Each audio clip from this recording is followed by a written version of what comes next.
মনোবিজ্ঞান, মনের বিজ্ঞান নিয়ে যে বিষয় আলোচনা করে তাকে আমরা বলি মনোবিজ্ঞান বা সাইকোলজি।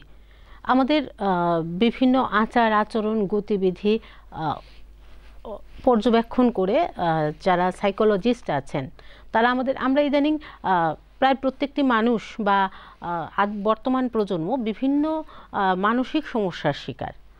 তো এই সমস্ত মানসিক সমস্যাগুলোর কারণ কি, বা এই সমস্ত সমস্যা থেকে আমরা কিভাবে ওভারকাম করতে পারি, এইটাই হলো আমাদের আজকের আলোচ্য বিষয়। নমস্কার, সমাজ দর্পণে আপনাদের স্বাগত। সঙ্গে রয়েছে আমি শুভ্রস্মিতা। আর এই মুহূর্তে আমরা আমাদের স্টুডিওতে যাকে অতিথি হিসেবে পেয়েছি তিনি হলেন doctor Hillol Mukherjee, assistant professor in psychology, IASC, Kunjaban, Agartala.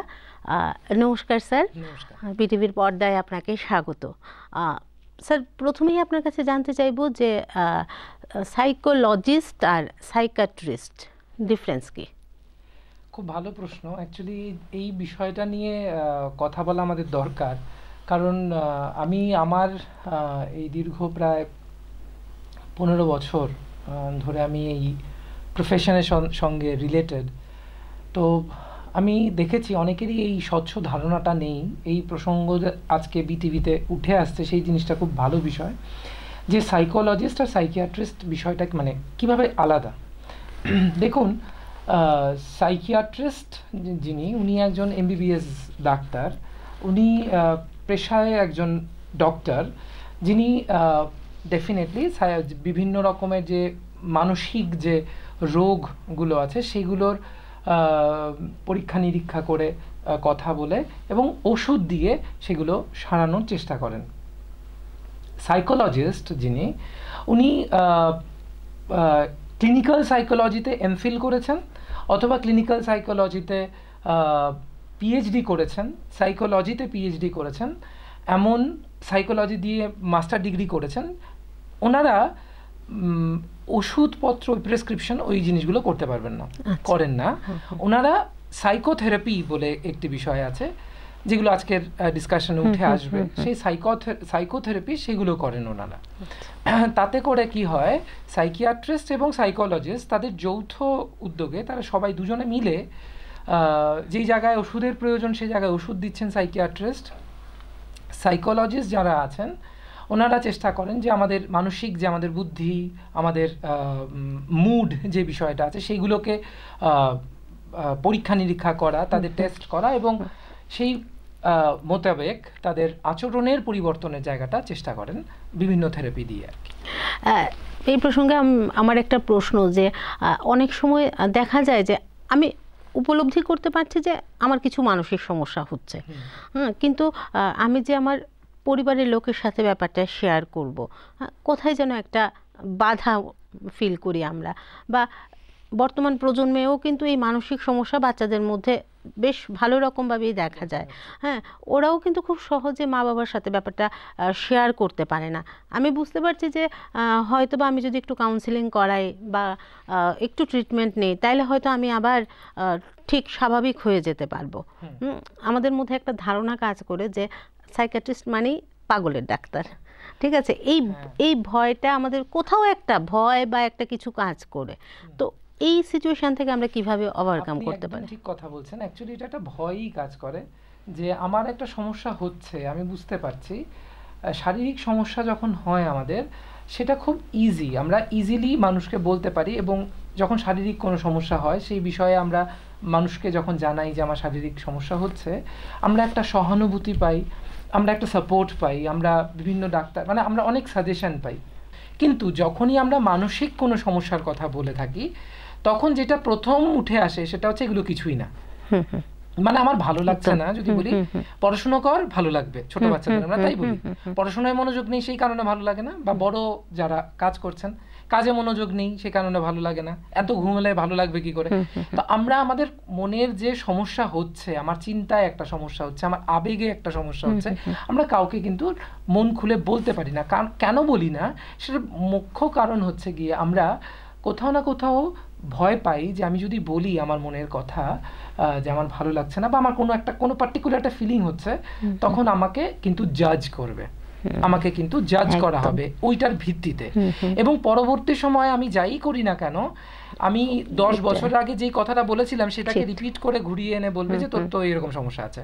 তো মানসিক সমস্যাটা যে একটা সমস্যা, সেই জিনিসটাই বুঝতে বুঝতে আমাদের কিন্তু মানে অনেক দিন লেগেছে। আজকে অনেক মানে ধরুন এই লাস্ট 10 ইয়ার্স ধরে মানসিক স্বাস্থ্য, মানসিক যে সাইকোলজিস্ট, সাইকিয়াট্রিস্ট, সেই জিনিসগুলো নিয়ে ডিসকাশন হচ্ছে ওপেনলি। তার আগে কিন্তু সেইভাবে এরকম টক শো বা হতো না, মানে এই বিষয় নিয়ে কথা বলাটাই কোথাও না কোথাও কিন্তু বন্ধ ছিল। এখন হচ্ছে, তো ডেজ আর চেঞ্জিং, এবং আই হোপ এই বিষয়গুলো নিয়ে আরো অনেক কথা হবে, আমরা আমাদের মনের কথা মানুষকে খুলে বলতে পারবো। এই প্রসঙ্গে একটা বলবো যে মানে বর্তমান প্রজন্ম কিন্তু অনেকটাই মানে অনেক কিছুর জন্যই ভীষণ মানসিক সমস্যায় ভুগছে। আর একটা জিনিস যেটা অধিকাংশ শিশুর ক্ষেত্রেই দেখা যায় যে তারা কোনো একটা জিনিসে ফোকাস করতে পারছে না, বা কোনো একটা সিদ্ধান্ত নিয়েছে কিন্তু ওই সিদ্ধান্তটাকে যে একদম দৃঢ়ভাবে ওই সিদ্ধান্ত ওখানে থাকা, হ্যাঁ, ওইটা ওরা পারছে না। এর কারণটা কি? এটা দেখুন, এই বিষয়টা নিয়ে বলতে গেলে বেশ কয়েকটা কথা বলতে হবে। সেটা হচ্ছে বাচ্চারা যখন, এটা এখনকার বাচ্চাদের জন্য নয় কিন্তু এটা আগেও ছিল, এখন হয়তো বা তীব্রতাটা বেড়েছে, ইন্টেন্সিটিটা বেড়েছে, বাচ্চারা ডিসিশন নিয়ে সেই ডিসিশনটা স্টিক করে থাকতে পারছে না। সেটার অনেকগুলো কারণ আছে। আমি আজকে যে কারণগুলো তুলে ধরবো সেটা হচ্ছে গিয়ে, একটা দেখুন, আমি যখন কোনো ডিসিশন নিচ্ছি, ডিসাইড করেছি যে আমি এটা করব, বা ওর এই কোনো একটা চয়েস হয়েছে আমার, এই জিনিসটা আমি করব, ওই জিনিসটা আমি করব, তারপরে দেখা যাচ্ছে কি আমি বিভিন্ন সোর্স থেকে বিভিন্ন রকমভাবে সাজেশন পাই। আমার বন্ধুরা আমাকে সাজেশন দিচ্ছে। এখন তো একটা মিডিয়ার, মাস মিডিয়ার যুগ, আমরা আমাদের বন্ধু বান্ধবদের থেকে অনেক রকমের সাজেশনস পাই, আমার মা বাবার থেকে সাজেশন পাই, আমার এক্সটেন্ডেড ফ্যামিলি মেম্বার্স থেকে সাজেশন পাই, এবং আমরা যখন টিভি সিরিয়াল এগুলো দেখছি সেখান থেকেও কিন্তু আমার একটা নিজের সম্পর্কে ধারণা তৈরি হচ্ছে। তো যত দিন যাচ্ছে তত আমার এই বিষয়গুলো আমার উপরে প্রভাব ফেলে। তাই আমি প্রথম যে ডিসিশনটা নিয়েছি, নেওয়ার পর আমি ভেবেছি যে এটা করব, বা এমন তার সঙ্গে বন্ধুত্ব করব, ওদের সঙ্গে থাকবো, তারপরে দেখা যাচ্ছে কি আমার বন্ধুত্বটা আমার টিকছে না। সেটার একটা কারণ হচ্ছে এটা, এই সোর্সেসগুলো, নাম্বার 1। নাম্বার 2 হচ্ছে গিয়ে, এটা খুব গুরুত্বপূর্ণ, যদিও এই রিসার্চ করে বের করার বিষয়, সেটা হচ্ছে এখনকার যে জেনারেশন আছে সেই জেনারেশনের মধ্যে কিন্তু ল্যাক অফ পেশেন্স, ধৈর্যের প্রচণ্ড রকমভাবে কম দেখা যাচ্ছে। সেটার পেছনে অনেকগুলো কারণ আছে। আবার এইটা একটা বড় কারণ যে তারা ধৈর্য ধরে থাকতে পারছে না, মানে ধৈর্যের বিষয়টা নিয়ে কিন্তু ভীষণ রকমভাবেই একটা তাদের মধ্যে কোয়েশ্চেন মার্ক থাকে। এবং আমরা দেখছি যে ধৈর্য জিনিসটা কিন্তু আমরা আমাদের বাচ্চারা রাখতে পারছে না। সেটার জন্য কোথাও না কোথাও আমাদের মা বাবারা, আমরা যারা আছি মা বাবারা, আমরা দায়ী। হ্যাঁ, ডেফিনেটলি আমাদের টিচাররাও কিছু ক্ষেত্রে দায়ী। কারণ আমরা যখন একটা বাচ্চাকে ধৈর্য রাখতে শেখাবো, একটা টিচার ডিসাইড করেছে যে ইয়েস, আমি তাকে ধৈর্য জিনিসটা খুব ইম্পর্টেন্ট। শুধু পড়াশুনো করলে তো হয় না, পড়াশোনাটা গুণ হয়ে প্রকাশ পেতে হবে। যেটা আপনি একদম প্রথমে বললেন যে মনোবিদ্যা একটা আচরণ সম্বন্ধীয় বিদ্যা। আচরণ জিনিসটাই তো আমাদের শিক্ষার দ্বারা আমার আচরণের পরিবর্তন হবে, সেটাই তো এক্সপেক্টেড।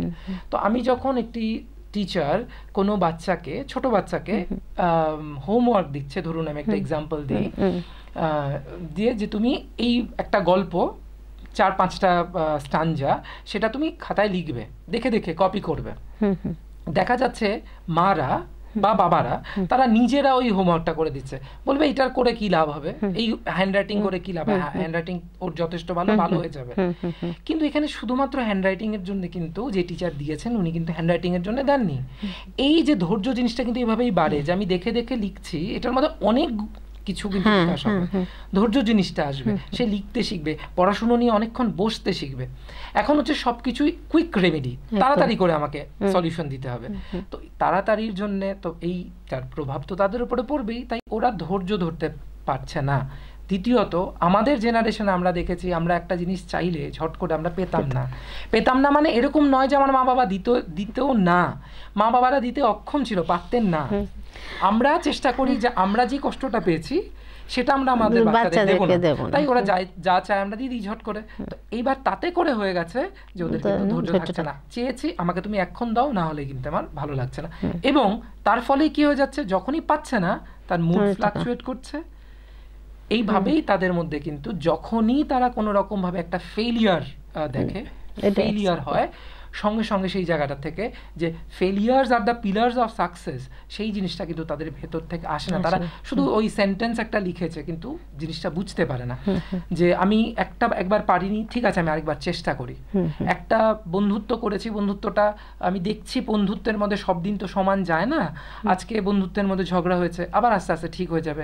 আমি দেখি সময় দিয়ে যে কোনো সম্পর্কও যে আমরা করি, সেই সম্পর্কগুলো দেখছি যে হচ্ছে না 2 দিন 4 দিন, হ্যাঁ থাক আমরা সেপারেট হয়ে যাই, মানে ব্রেকআপ প্যাচ আপ এই কথাগুলো এখন খুব না হয় ভীষণ রকম ভাবে ঝট করে ব্রেকআপ, আমার আর ভালো লাগছে না। এই না ভালো লাগার জিনিসটা কিন্তু সৃষ্টি কোথাও না কোথাও গার্জিয়ান যারা আছে ওনারাই করেছেন। শুধুমাত্র গার্জিয়ান না, পুরো আমাদের সমাজ ব্যবস্থাটাও সেটার জন্য দায়ী। তো এই বিষয়গুলো নিয়ে খুব কেয়ারফুল হতে হবে। ধৈর্য বিষয়টা সম্পর্কে যেটা মানে শুধু কিন্তু বর্তমান প্রজন্ম নয়, আমার মনে হয় আমরা যারা সিনিয়ররা আছি, হ্যাঁ আমাদের মধ্যেও কি ধৈর্যটা কমে গেছে না? আমাদের মধ্যে যদি ধৈর্যটা কমে গিয়ে থাকে তাইলে মানে এটার কারণটা কি আমাদের মধ্যে এই ধৈর্যের? দেখুন মানে বিষয়টা হচ্ছে আমাদের মনোবিদ্যা যেটা বলে সেটা হচ্ছে আমাদের যে ব্যক্তিত্ব, সেই ব্যক্তিত্বটা না ডাইনামিক। মানে আমার ব্যক্তিত্ব কিন্তু এভার চেঞ্জিং, আস্তে আস্তে করে চেঞ্জ হতে থাকবে। কখনো মানে যেই সিচুয়েশনে যেমন আছে সেই সিচুয়েশনের সঙ্গে আমরা মোটামুটি একটা অ্যাডজাস্ট করার চেষ্টা করি, এরকমভাবে আমার ব্যক্তিত্বেরও পরিবর্তন ঘটে। আমরা যেভাবে বড় হয়েছি সেই বড় হওয়ার মধ্যে অনেক কিছু না পাওয়ার যে বিষয় আছে, অনেক কিছু আমরা পাইনি জীবনে। আমরা চাই সেই জিনিসগুলো যখন এখন আমরা পাচ্ছি সেই বিষয়গুলোকে র্যালিশ করি, সেই বিষয়গুলো নিয়ে অনেক এনগেজ থাকি, আমরা সেগুলো করে থাকি এবং করছিও।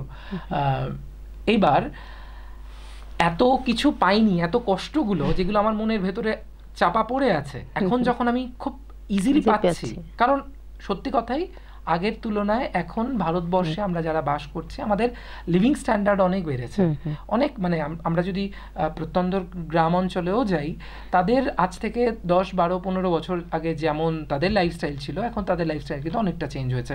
কারণ অনেকের হাতেই জিও মোবাইল আছে, তারা মোবাইল করছে, বিভিন্ন অ্যাপ ডাউনলোড করছে। তো এই যে জিনিসগুলোতে আমাদের কিন্তু যেমন লাভ হচ্ছে ঠিক তেমনভাবে ক্ষতিও কিছু হচ্ছে।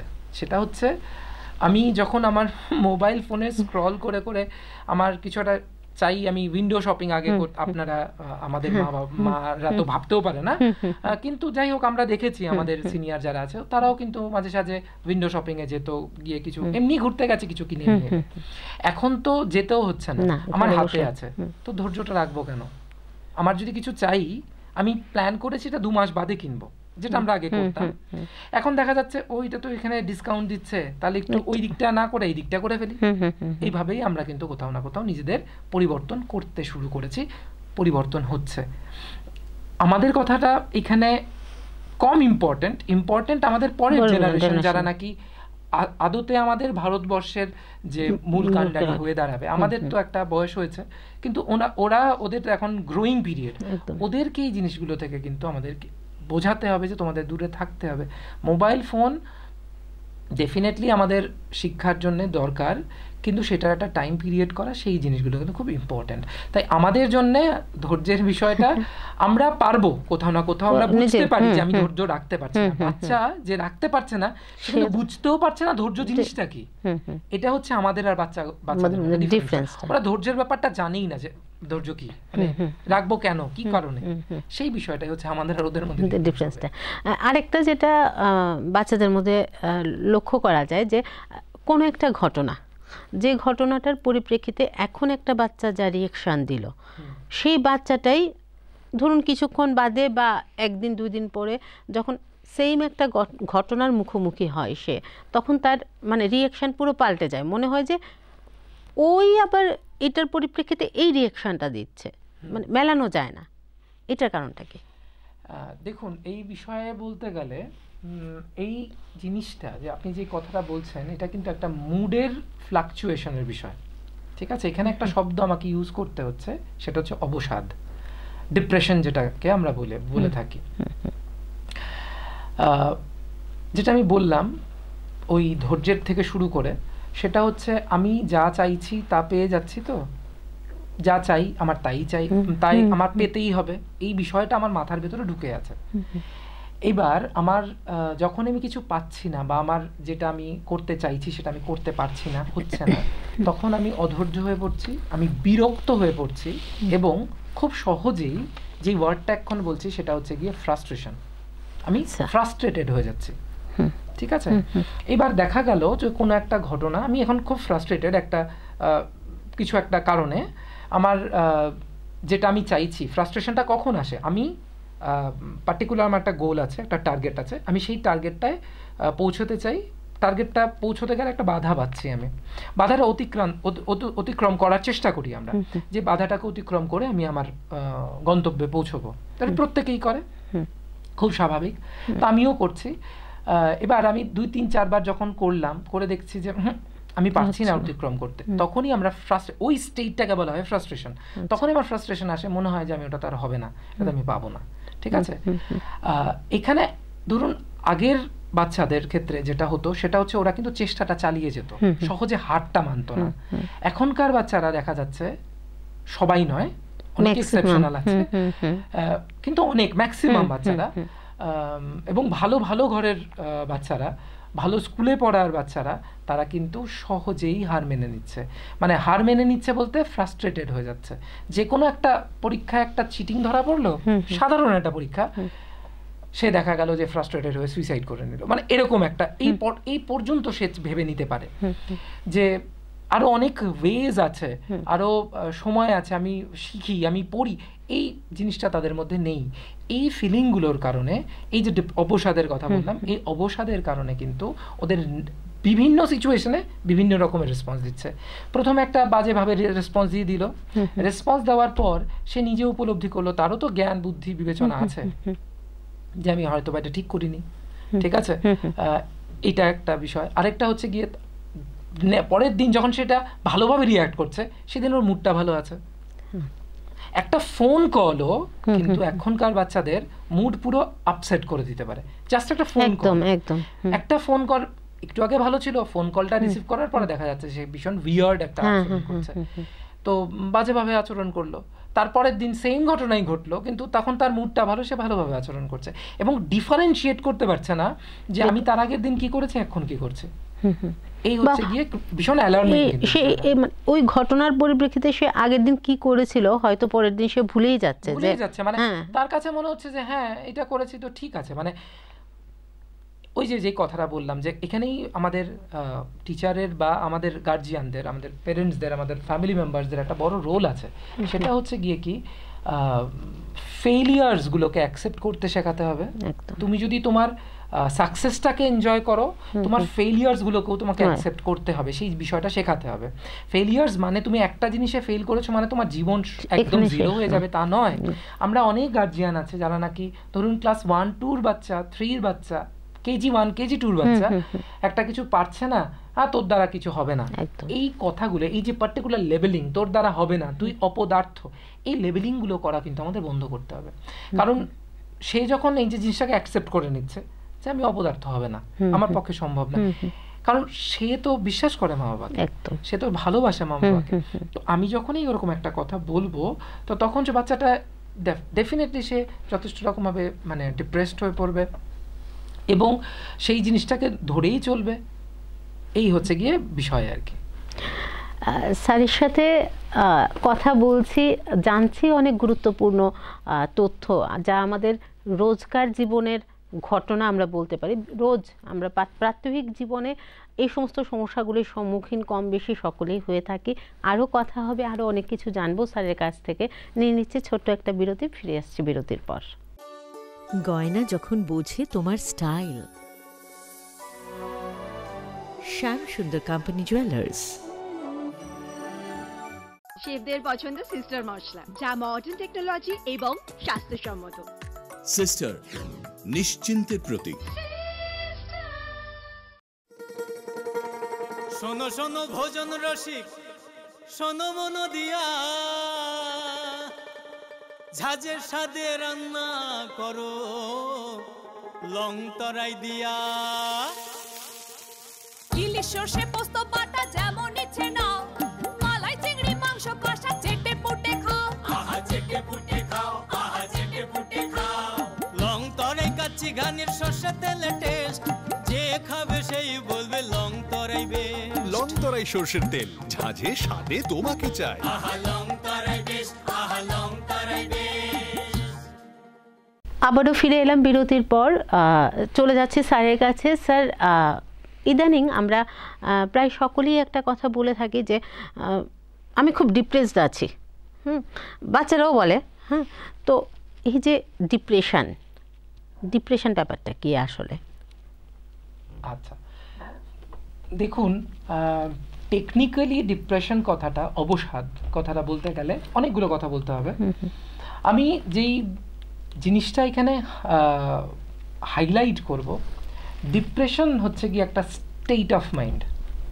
ঠিক আছে, ডিপ্রেশন একটা স্টেট অফ মাইন্ড।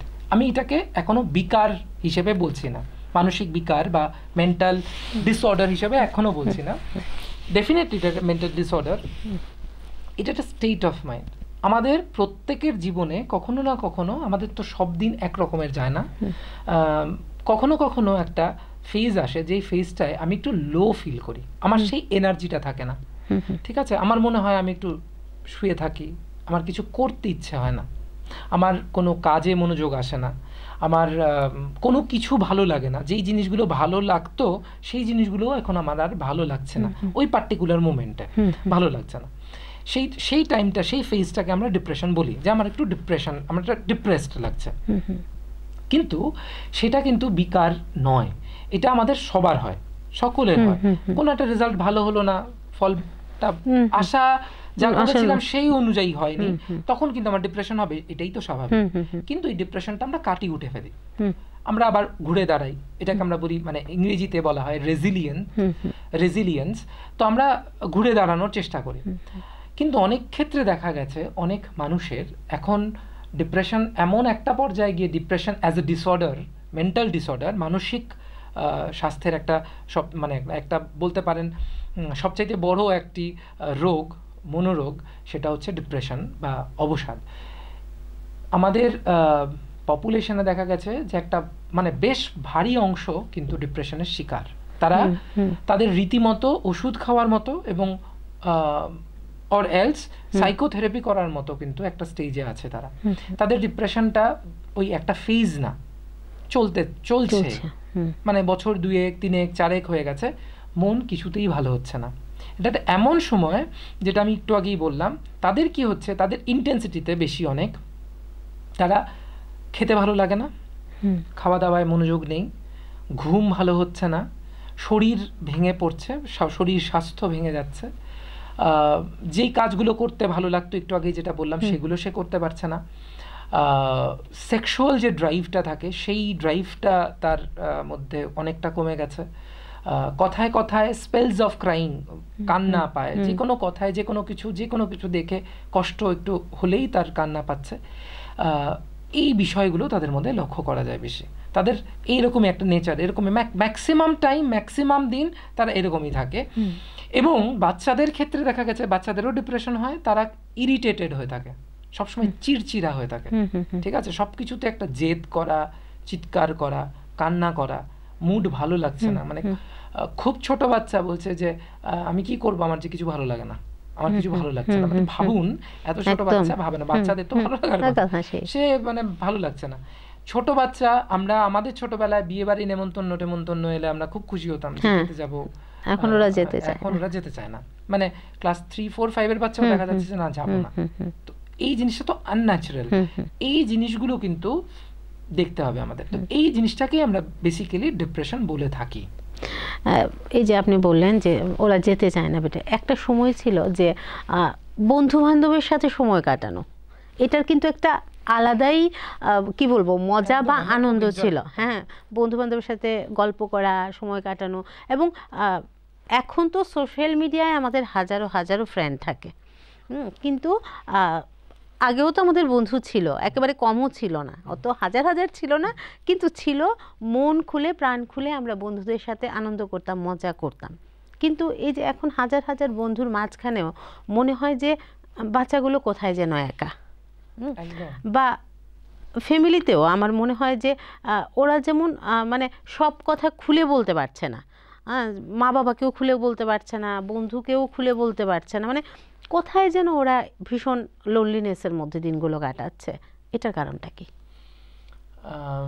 দেখুন, মানে এই বন্ধুত্বের কথা যদি বলেন, বন্ধুত্ব বিষয়টা খুব গুরুত্বপূর্ণ। যে কোনো বাচ্চার, যে কোনো মানুষের বন্ধুত্ব এরকম একটা বিষয় যেটা নাকি আমরা ফ্যামিলির বাইরে গিয়ে আমরা নিজেরা প্রথম পড়ি। সর্বপ্রথম আমরা স্কুলে যাই, স্কুলে গিয়ে বিভিন্ন বাচ্চাদের সঙ্গে কথা হয়। খুব ন্যাচারাল, একটা বাচ্চা যখন স্কুলে যায়, সে বাড়ির বাইরে যাচ্ছে, তো তখন সে ইনসিকিওর ফিল করে, তার কাছে কিছু সিকিউরিটি মনে হয় যে আমি এখন কি হবে আমার, আমি একটা অপরিচিত জায়গায় এসেছি।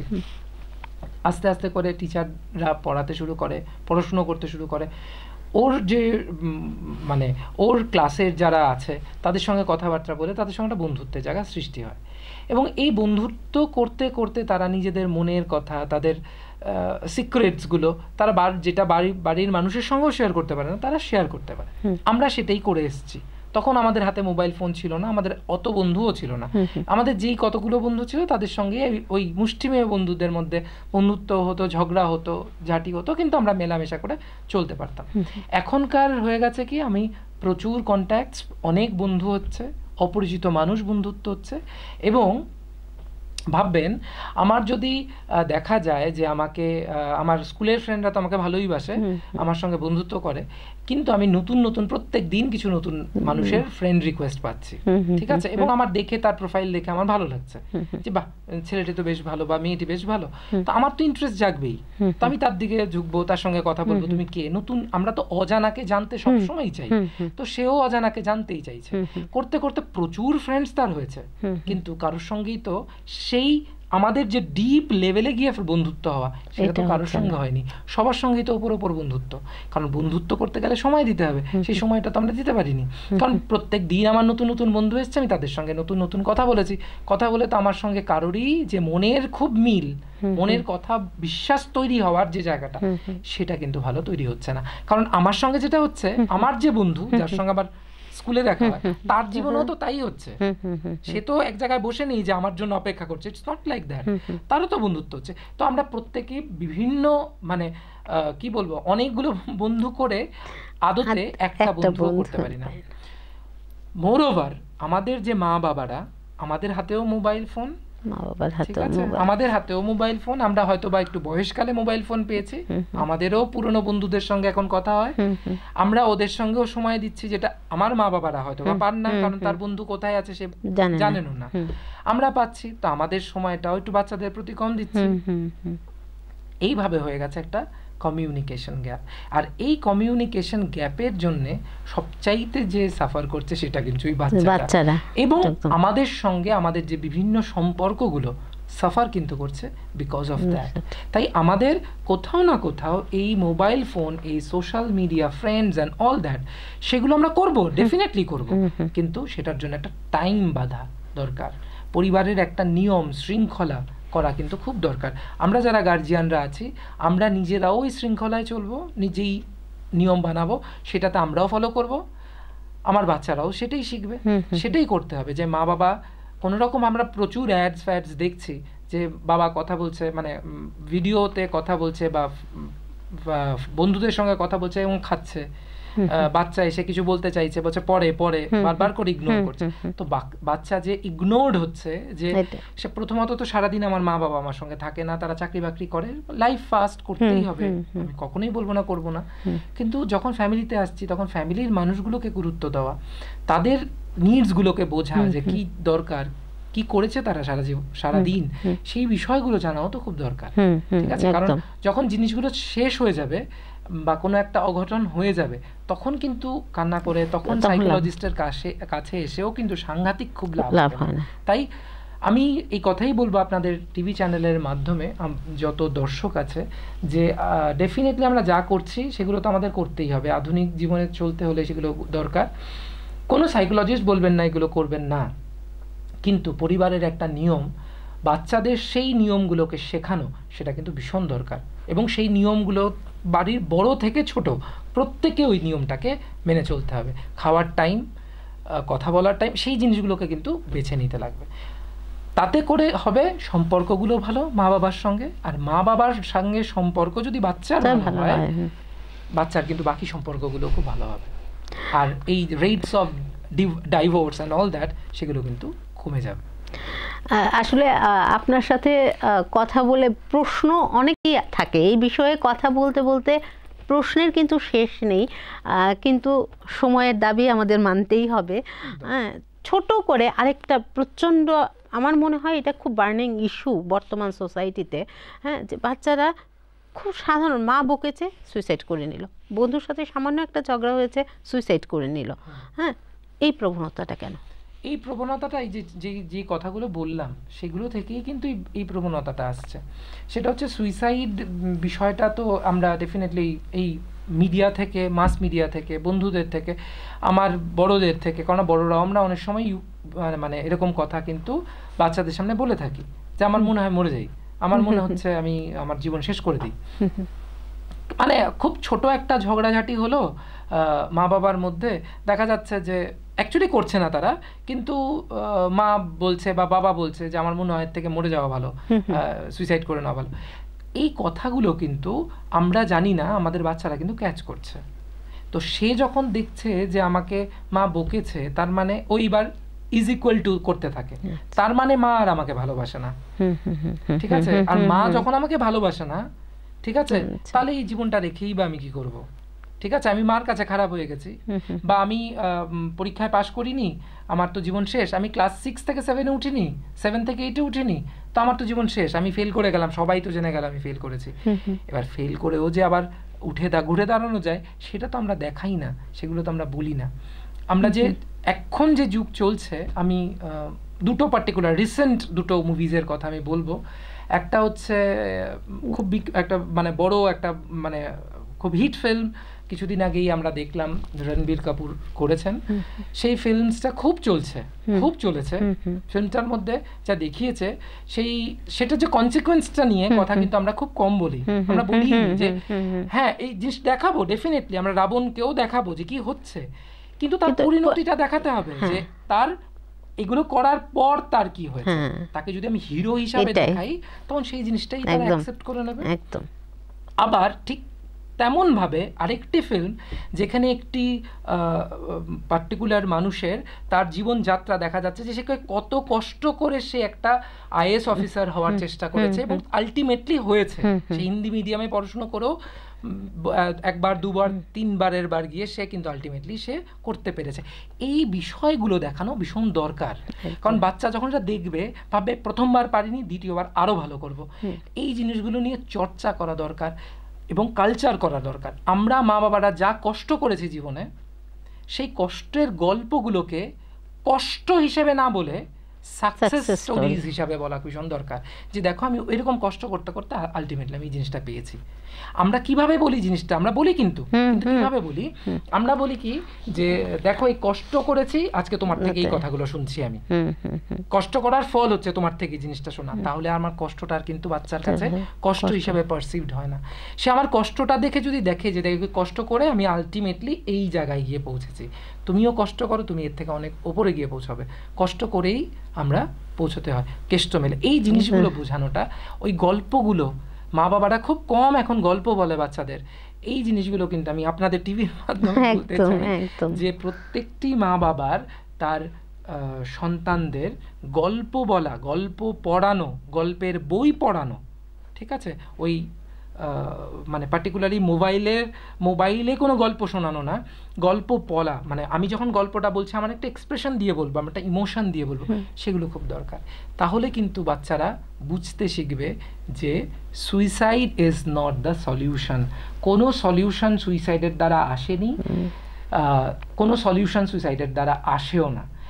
আমি যেই জিনিসটা, যে ব্যর্থতার কারণে আমি সুইসাইডটা করলাম, আমার জীবনটাই শেষ হলো। মানুষ দুদিন, এবং খুব খুব ক্লোজ মা বাবারাই হয়তো বা কষ্ট পাবে, বাকি প্রত্যেকে কিন্তু যে সুইসাইড করে তাকে নিয়ে সমালোচনা করে, তাকে বাজে বলে, তাকে কখনোই আমরা কিন্তু বড় আসনে বসাই না। তাই আমি বলবো যে এই বিষয়গুলোকে, এই সুইসাইড জিনিসটাকে মানুষের কাছে তুলে ধরতে হবে নেগেটিভভাবে, যে সুইসাইড করে তুমি সাংঘাতিক কিছু করে দেবে না, তুমি থাকলেও কি না থাকলেও কি, এরকম কিছু, মানে এই তুমি থাকবে না তাতে কিচ্ছু ফরক পড়বে না, কারোর শাস্তি কিছু হবে না, এই জিনিসগুলো বোঝানো কিন্তু ভীষণ দরকার, এবং আমাদেরও বোঝা দরকার। অসংখ্য ধন্যবাদ স্যার আপনাকে। সত্যি স্যারের কাছ থেকে আমরা আমাদের দৈনন্দিন জীবনে, সবার জীবনে কিছু না কিছু এই ধরনের গল্প কিন্তু থেকেই থাকে। এই সমস্যাগুলো থেকে আমরা কি করে বেরিয়ে আসতে পারি বা সমস্যার কারণ কি, সবটাই আমরা স্যারের কাছ থেকে জানলাম।